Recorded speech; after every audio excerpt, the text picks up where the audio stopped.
making line for beams.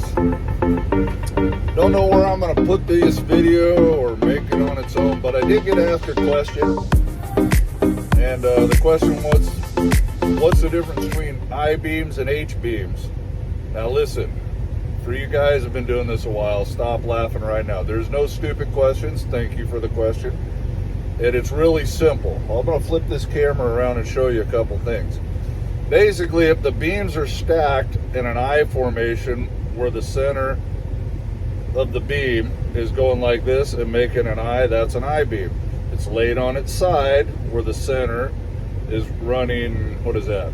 Parallel, horizontal? I don't know. But it makes an H. Okay?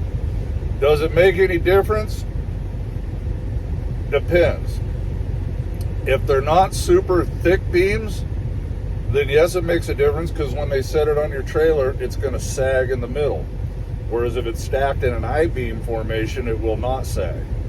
So that doesn't mean a lot to a lot of people, because like this guy in front of me, he's got like 4 boards on his trailer. I only set up with 2 boards, and I'll show you. I don't know, but usually they stack them in I-beam formation, unless the customer requested otherwise. Now, if the forklift guy comes tooling out with them in H-beams, stacked in H-beam style, is that a word? I don't know. Stacked H, so whatever, and they're thinner beams, I'm grabbing a board real quick out of my landing gear and throwing it in the middle, because it'll sag enough that he may get out okay, but the next forklift may have trouble getting in there. So let me stop this and flip it around and see if I can show you. I don't see any H-beams laying around. Everything around me is stacked in I, but I'll show you, and you'll figure it out. Hold on. All right, so you look over there. See if I can zoom in. Oh boy. Okay, see how they're stacked and they look like an I? All right, because you got the center part right. I can't do that. Well, you see it looks like an I, right? So if they were laid the other way, it'd look like an H. Now, if you look at my trailer, you see it in the mirror there? I only got 2 boards on there. If they come and stacked in the I-beam formation, I guess you want to call it, then those boards will be fine. But if he comes wheeling out there, like I said, and they're an H-beam and they're thin beams, I'm grabbing another board and basically throwing it right there in the center where you see 2 of my chains. Okay? Now, if you're always going to throw 4 boards, it really don't matter. I only throw as much as I need to. Less work for the old guy. Work smarter, not harder. So the 2 boards will hold it just fine and dandy, unless it comes stacked H-beam and they're thin, like those over there. Those are pretty thin beams.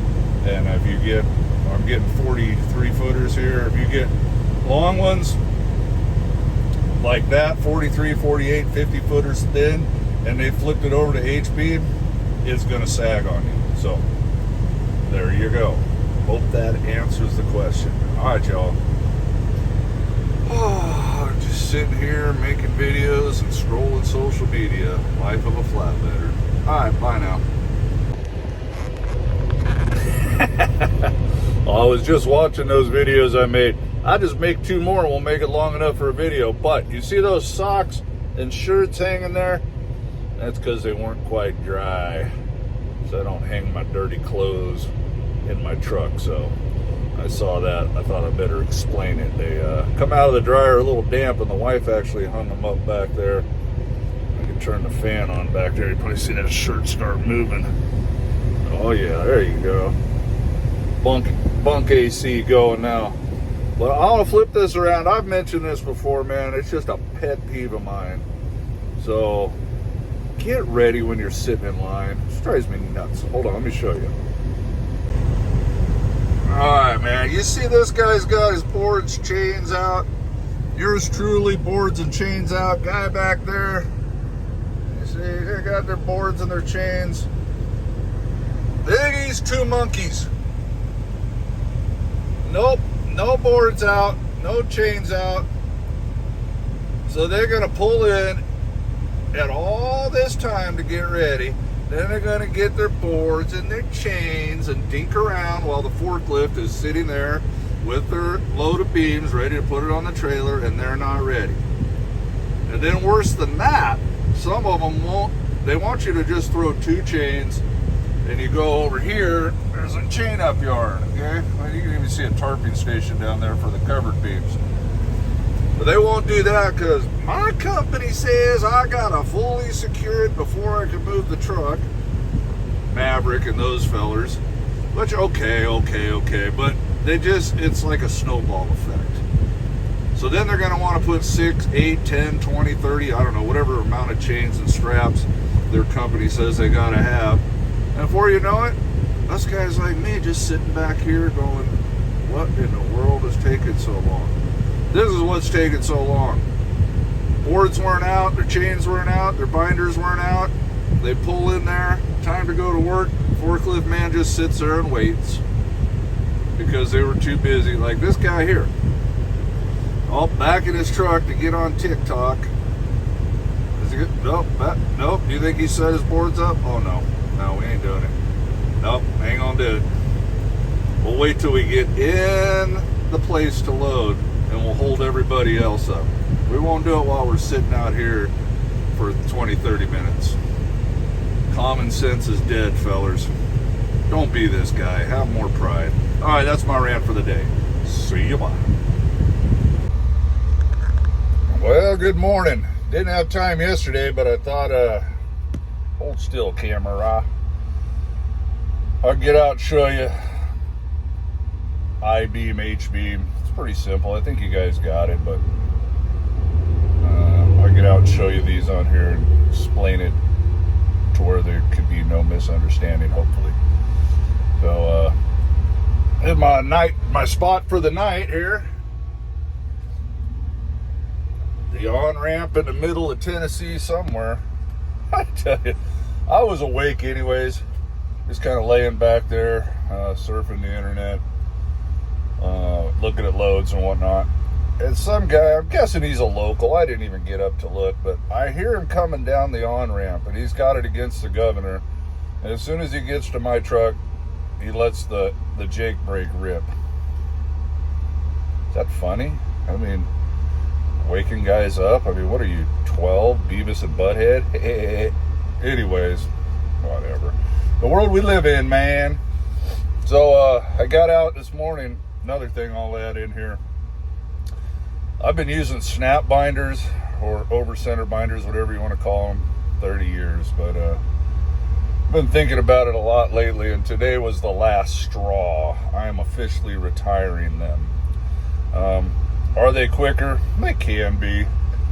But you get pretty fast at the ratchet binders. I don't know if they're that much faster, but I know one thing. They're definitely dangerous. You can hurt yourself.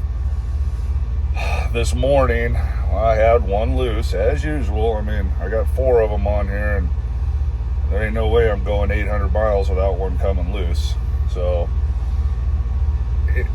back there in front of the truck, if you've seen, it's pavement, but back there, the trailer's on dirt. So I got out my bar. I'm trying to retighten it. I can't get my footing. Almost fell down, and I thought, what am I doing, man? I'm going to wind up hurting myself. And then I had one almost hit me in the knee a couple months back, and I don't know. You young bucks want to use them, go for them. I'm going to retire them. If it was a ratchet binder, I'd have just click, and been done. But now I'm wrestling with it, going to the bar. I got all, with the bar almost falling down, got all sweaty. And I'm like, what am I doing? And the whole time I'm trying to pull and keep my face out of the way in case I slip, and I don't want the bar to come up. That's what happens to a lot of guys. The cheater bar come up and hit them in the mouth, knock all their teeth out. Seen it happen dozens of times in my career. Luckily, never to me. I'm still pretty. We'll get out here in a minute, and I'll show you the beams. All right, see you, bye. All right. So obviously you can see this makes the shape of the letter I. Most people are always going to call these I beams, but sometimes they'll say, hey, we're loading you H beam. A lot of guys just don't know what that means. Well, if they lay it on its side, okay, it would make the letter H. Now, like I told you guys, these beams are thick enough, it don't matter. But if they're thinner beams and they bring them out to you, oh, I got a car coming, but if they bring them out to you and they're thinner beams, they'll sway in the middle, okay? Get out here and show you what I mean. These don't sway, well, because these are an I-beam anyways. And, oh, hey, look, check that out. That's why I always tell you guys use a ratchet binder. Look how much I've sucked those beams in. That one come loose a couple times, and click, click, click, and I keep sucking them together. So, anyway, another reason I'm going back to ratchet binders. Going back, just retiring the, beautiful morning, huh? Retiring the snap binder. See, they don't sway. If they were an H-beam and they were thin, they'd sway in the middle and you'd need a board in the middle. Roger? Okay? I've showed you guys this in the other videos, but so I got a 4x4 with two 2x4s nailed on top of it, so it lifts it up. So these I just try to sit level. If they're smaller, thinner beams and a whole lot more of them, I would lay that front one down so they're tilted even more forward. So I don't want them sliding out the back. I don't want them sliding anywhere, but definitely not out the back. So anyways, Tennessee is gorgeous, huh? Much more peaceful here than a Love's. Or Love's for me anyway. There's that chain that came loose. I got tired of fighting it. See, I was on gravel. You see my little hoof prints down there. I was about to fall on my butt. So, I mean, another ratchet binder. I will throw that down there and be done with it. All right, y'all. That's about enough video on I and H beams, I think. Hope it helped. Like, subscribe, hit the thumbs up, hit the thumbs down, comment, love, hate, whatever you got, bring it. All right, y'all, God bless you. Bye now.